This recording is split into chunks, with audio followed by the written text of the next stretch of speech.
নমস্কাৰ মই ডক্টৰ ৱাসিম হকে আপোনালোক সকলোকে মোৰ চেনেল ফিজিঅ'ডিহালৈ স্বাগতম জনাইছোঁ। আজি মই আপোনালোকৰ আগত আমাৰ কৃষক বন্ধুসকলে কৃষি কৰ্মৰ লগত জড়িত হৈ থাকোঁতে শৰীৰত অনুভৱ কৰা বিভিন্ন ধৰণৰ বিষয়ৰ ওপৰত আলোচনা কৰিবলৈ আগবাঢ়ি আহিছোঁ। আমাৰ কৃষক বন্ধুসকলে যেতিয়া পথাৰত কাম কৰে বা বিভিন্ন ধৰণৰ খেতি পথাৰৰ লগত জড়িত কামবোৰ কৰে তেনেহ'লে তেওঁলোকে বহু ধৰণৰ শাৰীৰিক ব্যাধিৰ সন্মুখীন হয়।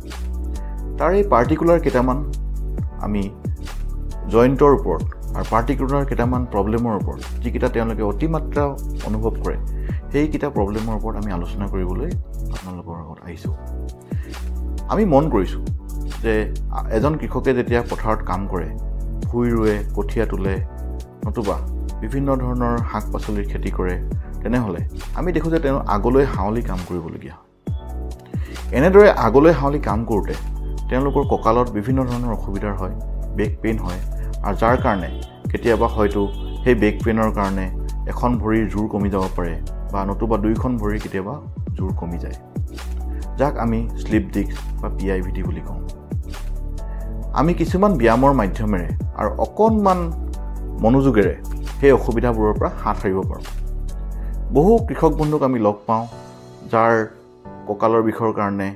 তেওঁ খেতি পথাৰৰ পৰা আঁতৰি থাকিবলগীয়া হয়। এইটো অতি দুখৰ বিষয়। কিন্তু আমি যদি কিছুমান ব্যায়াম খেতিৰ মাজতেই আমি আমাৰ দৈনন্দিন জীৱনৰ কাম কাজৰ মাজতেই আধা ঘণ্টা বা 20 মিনিট সময় ধৰি কিছুমান ব্যায়াম কৰোঁ, তেনেহ'লে সেই অসুবিধাবোৰৰ পৰা হাত সাৰিব পাৰি আৰু তেখেতে তেওঁলোকৰ কৃষি জীৱন ধুনীয়াকৈ চলাই যাব পাৰি। জীৱনশৈলীৰ পৰিৱৰ্তন কৰি আমি কঁকালৰ বিষৰ পৰা আদি কৰি যিবিলাক আমাৰ অসুবিধা হয় তাৰ পৰা হাত সাৰিব পাৰোঁ। কৃষকসকলক মই এটা অনুৰোধ কৰিম যে তেওঁলোকে নিজৰ কৰ্মৰাজিৰ মাজত সৰু সৰু কিছুমান পৰিৱৰ্তন ঘটায়। যেনে ধৰক আমি গৰু পালন কৰোঁ বা গাহৰি পালন কৰোঁ, তাৰ কাৰণে আমি খানা সিজাবলগীয়া হয়। দানা আমি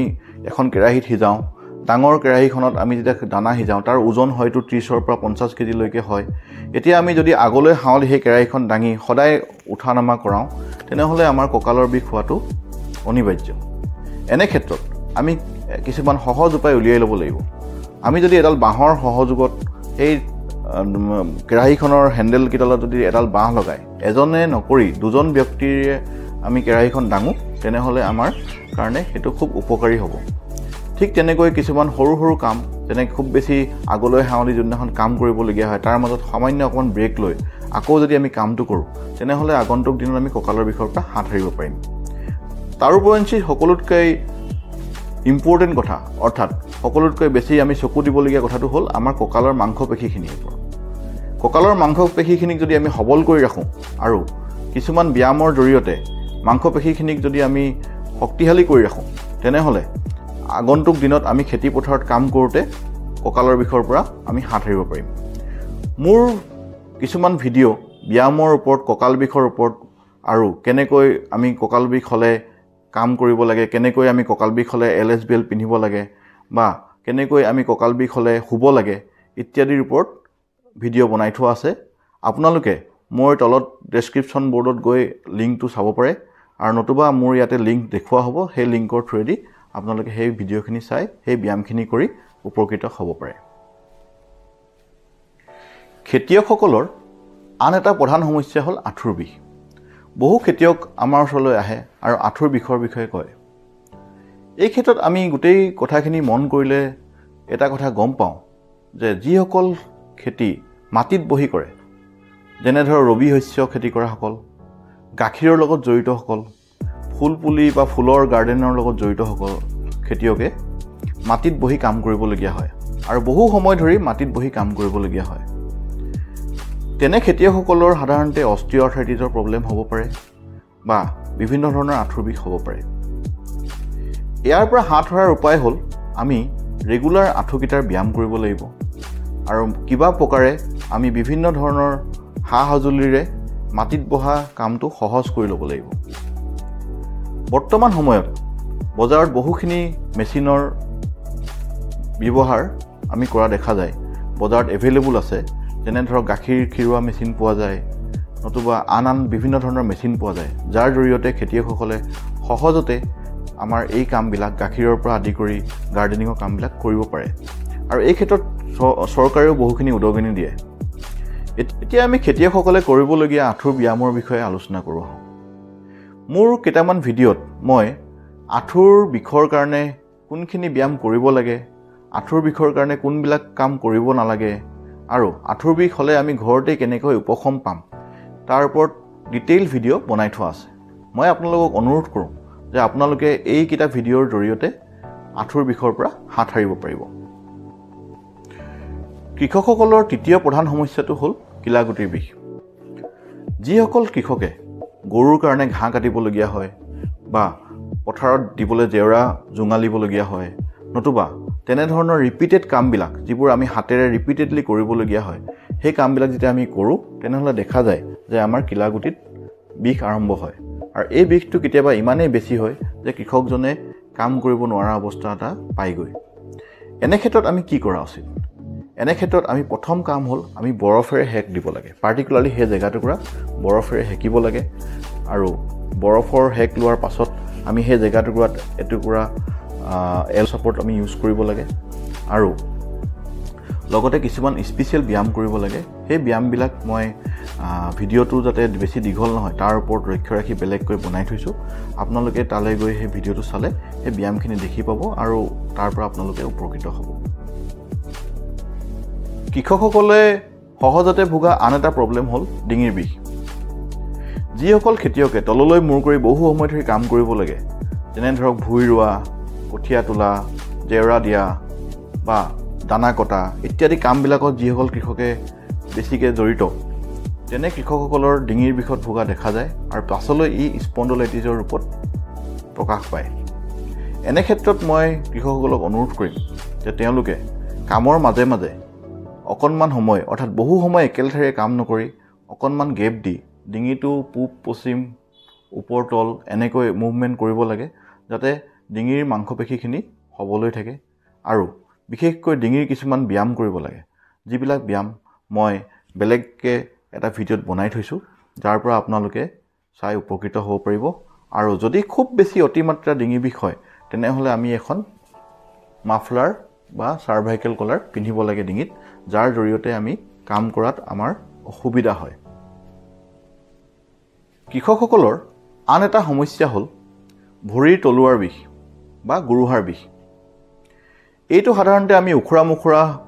কৰ্মস্থলীত একেলেঠাৰিয়ে খালী ভৰিৰে কেতিয়াবা কাম কৰিবলগীয়া হয় বা বহু সময় থিয় হৈ থাকিবলগীয়া হয় তাৰ কাৰণে হয় এনে ক্ষেত্ৰত আমি কিছুমান সহজ উপায়েৰে এই গুৰুহাৰ বিষ বা ভৰিৰ তলুৱাৰ বিষৰ পৰা আমি উপশম পাব পাৰোঁ ইয়াৰ কাৰণে আমি অকণমান গৰম ঠাণ্ডা হেক ল'ব লাগে অৰ্থাৎ গৰম পানী আৰু ঠাণ্ডা পানী দুটা পাত্ৰত কৰি এবাৰ গৰম পানীত এবাৰ ঠাণ্ডা পানীত ভৰিখন জুবুৰিয়াব লাগে দ্বিতীয়তে কিছুমান স্পেচিয়েল ব্যায়াম থাকে সেই ব্যায়ামবিলাক আপোনালোকে 10 পৰা 15 মিনিট সময় উলিয়াই যদি ৰেগুলাৰ কৰে তেনেহ'লে গুৰুহাৰ বিষ আৰু ভৰিৰ তলুৱাৰ বিষৰ পৰা আৰাম পাব এই ভিডিঅ'বিলাক মই আগৰবিলাক ভিডিঅ'ৰ দৰে বনাই থোৱা আছে আৰু আপোনালোকে মোৰ সেই ভিডিঅ'বিলাক চাই উপশম পাব পাৰে যিসকল খেতিয়কে দাহৰ ব্যৱহাৰ বেছিকৈ কৰে নতুবা গাখীৰ খিৰোৱাৰ লগত জড়িত তেওঁলোকৰ হাতৰ পানীগাঁঠিত এটা বিষ অনুভৱ এই বিষটোক আমি কাৰ্পেল টানেল চিণ্ড্ৰম বা ৰিষ্ট পেইন বুলি কওঁ এনে ক্ষেত্ৰত আমি কি কৰা উচিত এনে ক্ষেত্ৰত আপোনালোকে প্ৰথম আমি গৰম ঠাণ্ডা হেক ল'ব লাগিব অৰ্থাৎ দুটা পাত্ৰত এটা গৰম পানী এটা ঠাণ্ডা পানী লৈ হাতখন এবাৰ গৰমত এবাৰ ঠাণ্ডাত ডুবাব লাগিব দ্বিতীয়তে অকণমান ৰেষ্ট দিব লাগিব অৰ্থাৎ যদি খুব অতিমাত্ৰা বিষ হয় 2-3 দিন আমি কামৰ পৰা আঁতৰাই ৰাখিব লাগিব তেনেকুৱা ধৰণৰ কাম যিবিলাক কাম আমাৰ ৰিষ্টৰ লগত জড়িত পানীগাঁঠিৰ লগত জড়িত আৰু তৃতীয়তে আমি কেইটামান ব্যায়াম কৰিব লাগিব সেই ব্যায়ামকেইটা খুবেই সাধাৰণ মই আপোনালোকৰ আগত ব্যায়ামকেইটা দেখাই দিব বিচাৰিছোঁ এটা হ'ল হাতখন আমি আগলৈ দি এনেদৰে নিজৰ গাৰ ফালে টানিব লাগে 5 পৰা 10 ছেকেণ্ড সময় ৰখাই লৈ এৰি দিব লাগে ঠিক তাৰ বিপৰীত দিশত দিব লাগে 5 পৰা 10 ছেকেণ্ড সময় ৰখাই লৈ এৰি দিব লাগে এনেকৈ 10 পৰা 15 বাৰ পুনৰাবৃত্তি কৰিব লাগে তাৰ পাছত আমি হাতখনৰ ঠিক তলত পানীগাঁঠিৰ তলত আনখন হাতেৰে ধৰিব লাগে আৰু হাতখন মুঠি কৰি এবাৰ ঘড়ীৰ কাটাৰ দিশত এবাৰ ঘড়ী কাটাৰ বিপৰীত দিশত ঘূৰাবলৈ লাহে লাহে চেষ্টা কৰিব লাগে। ইয়াৰ পিছত আমি হাতখন আগলৈ এনেকৈ ধৰি ওপৰলৈ মুঠি কৰি ওপৰলৈ আৰু তললৈ কৰিব লাগে। এনে কৰোঁতে আমাৰ এই পানী গাঁঠিত থকা নাৰ্ভখিনি মুকলি হৈ যায় আৰু আমি বিষৰ পৰা উপশম পাওঁ। গতিকে এইকেইটা ব্যায়ামৰ জৰিয়তে আমি হাতৰ কিলাগুটিৰ বিষৰ পৰা আৰু হাতৰ পানী গাঁঠিৰ বিষৰ পৰা আমি ৰেহাই পাব পাৰোঁ। ভিডিঅ'টোৰ শেষৰ পৰ্যায়ত মই আপোনালোকৰ আগত এটা অতি সাধাৰণ আৰু সকলোৰে ভোগা অসুবিধাৰ কথা আলোচনা কৰিম। সেইটো হ'ল মাচল ক্ৰেম্প নতুবা মাংসপেশীৰ হীৰামুৰি ধৰা অসুবিধাটো। যিসকল কৃষক বন্ধুৱে মোৰ এই ভিডিঅ'টো চাই আছে তেওঁলোকে হয়তো এই বিষয়ে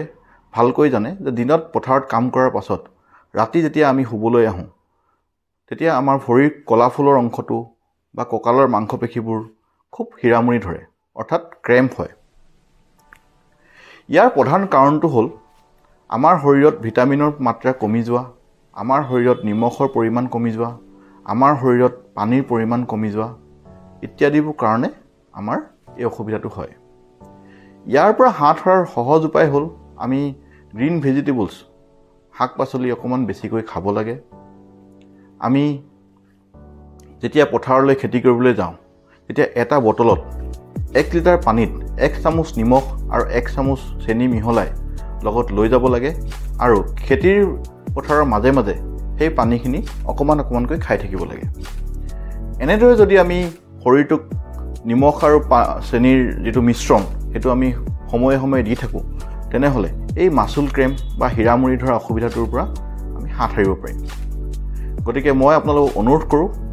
যেতিয়া গৰমৰ দিনত আপোনালোকে পথাৰত কাম কৰে তেনেহ'লে তেনে অৱস্থাত আপোনালোকে পানীৰ বটলত 1 লিটাৰ পানীত 1 চামুচ চেনি আৰু 1 চামুচ নিমখ মিহলাই লৈ যাব আৰু সেই পানীখিনি ঘনাই খাই থাকিব। নৰ্মেল অৱস্থাত এজন মানুহে 2 পৰা 3 লিটাৰ পানী ৰেগুলাৰ খাব লাগে। কিন্তু খেতিয়কৰ ক্ষেত্ৰত কথাটো অলপ সুকীয়া হয়, কাৰণ এজন খেতিয়কে যেতিয়া পথাৰত কাম কৰে তেখেতৰ শৰীৰৰ পৰা ঘাম ওলাই যায়। এই ঘামত আমাৰ শৰীৰৰ পানী বহুখিনি লছ হয়। সেইকাৰণে মই অনুৰোধ কৰিম যে যিসকল খেতিয়কে পথাৰত কাম কৰে আৰু খুব ঘামে তেওঁলোকক এটলিষ্ট দিনটোত মিনিমাম 4 লিটাৰ পানী খাবলৈ চেষ্টা কৰিব আৰু লগতে নিমখ আৰু চেনিৰ যিটো মিশ্ৰণ সেইটো 1 লিটাৰমান খাবলৈ চেষ্টা কৰিব। এনে কৰিলে আপোনালোকে ডিহাইড্ৰেশ্যনৰ পৰা বাচিব, লগতে বহু ধৰণৰ ইনফেকশ্যন, কিডনী ষ্টোন ইত্যাদি প্ৰব্লেমৰ পৰা আপোনালোকে ৰক্ষা পৰিব। মই ভাবোঁ আজিৰ এই ভিডিঅ'টোৱে আপোনালোকক বহুখিনি উপকৃত কৰিব আৰু আগন্তুক দিনত এনেধৰণৰ ভিডিঅ' আপোনালোকলৈ মই আগবঢ়াই আনিম। এইবিলাক চাবৰ কাৰণে আপোনালোকে মোৰ চেনেলটোৰ লগত জড়িত হৈ থাকিব। নমস্কাৰ।